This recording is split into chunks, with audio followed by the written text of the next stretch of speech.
Good morning friends. आज की मेरी कहानी है राजकुमारी का प्यारा चांद। बहुत समय पहले की बात है। एक राजा की नन्ही लाडली बेटी आसमान से चांद तोड़ लाने की जिद कर बैठी और जिद पूरी ना होने के कारण वह खूब रोई और बुरी तरह बीमार पड़ गई। वैद्य हकीम सब उसे ठीक करने में नाकाम रहे।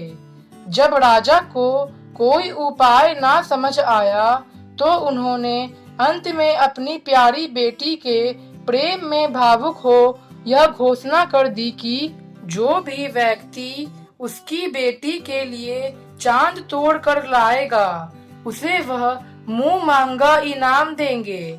अपने राजा के इस तरह की पागलपन की बातों को सुनकर दरबारी और सभी नगरवासी उस पर हंसने लगे, लेकिन राजा को तो बस अपनी लाडली बेटी के ठीक होने से मतलब था और वह इसके लिए कुछ भी करने को तैयार थे। इसी नगर में रहने वाले एक बुद्धिमान व्यापारी से राजा का दुख देखा नहीं गया और वह तुरंत उनसे मिलने राज दरबार आया और बोला कि मैं आपकी बेटी के लिए चांद तोड़ लाऊंगा। इतना बोलकर वह राजकुमारी के पास गया और उसने नन्ही राजकुमारी से कहा, बेटी चांद कितना बड़ा है? राजकुमारी ने जवाब दिया, मेरी उंगली की मोटाई जितना, क्योंकि जब मैं अपनी उंगली उसके आगे रख देती हूँ तो वह दिखता नहीं है। फिर व्यापारी बोला, चांद कितना ऊंचा है? तब राजकुमारी ने कहा, शायद पेड़ जितना ऊंचा है, क्योंकि महल के बाहर लगे पेड़ के ऊपर ही तो वह दिखता है। फिर उसने पूछा, चांद कैसा दिखता है? तब राजकुमारी बोली, वह तो सफेद चमकीला चांदी जैसा दिखता है।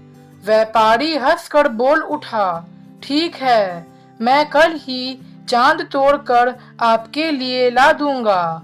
उसके बाद वह राजा को मिलकर अपनी युक्ति बताकर वहां से चला जाता है। दूसरे दिन व्यापारी एक चांदी का छोटा सा चांद लेकर महल में आता है और राजकुमारी से कहता है कि मैं आपके लिए आकाश से चांद तोड़ लाया हूँ। राजकुमारी चांद देख खुशी से उछलने लगती है और दिन भर उसके साथ खेलती है।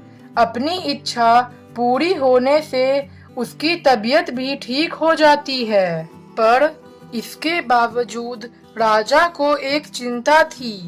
उन्होंने व्यापारी से कहा, अगर राजकुमारी ने खिड़की के बाहर आसमान में चांद देख लिया तो वह फिर से उदास हो जाएगी।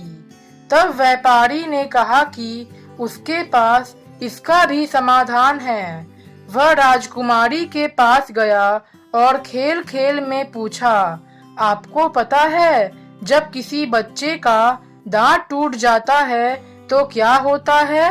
हाँ, दूसरा दांत निकल आता है। राजकुमारी खुश होते हुए बोली, बिल्कुल सही। अच्छा, तो अब बताओ कि जब कोई आसमान से चांद तोड़ लेता है तो क्या होता है? व्यापारी ने पुचकारते हुए पूछा।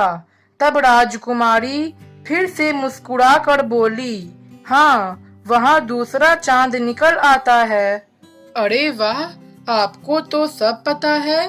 चलिए आज हम लोग नए चांद को देखें। और ऐसा कहकर व्यापारी ने खिड़कियां खोल दी। राजकुमारी ने नया चांद देखा तो खुशी से उछलते हुए बोली, मेरा चांद तो उससे भी अच्छा है, और खेलने में व्यस्त हो गई। यह सब देखकर राजा भी प्रसन्न हो गए और व्यापारी को ढेर सारा इनाम दिया। फ्रेंड्स, हम कई बार बड़ी मुसीबतों को भी छोटी सी युक्ति आजमा कर टाल सकते हैं। बस जरूरत होती है विश्वास की। फ्रेंड्स, अगर आपको मेरी कहानी अच्छी लगे तो आप मेरी आने वाली नई वीडियोस को सबसे पहले देखने के लिए मेरे चैनल को सब्सक्राइब करना ना भूलें।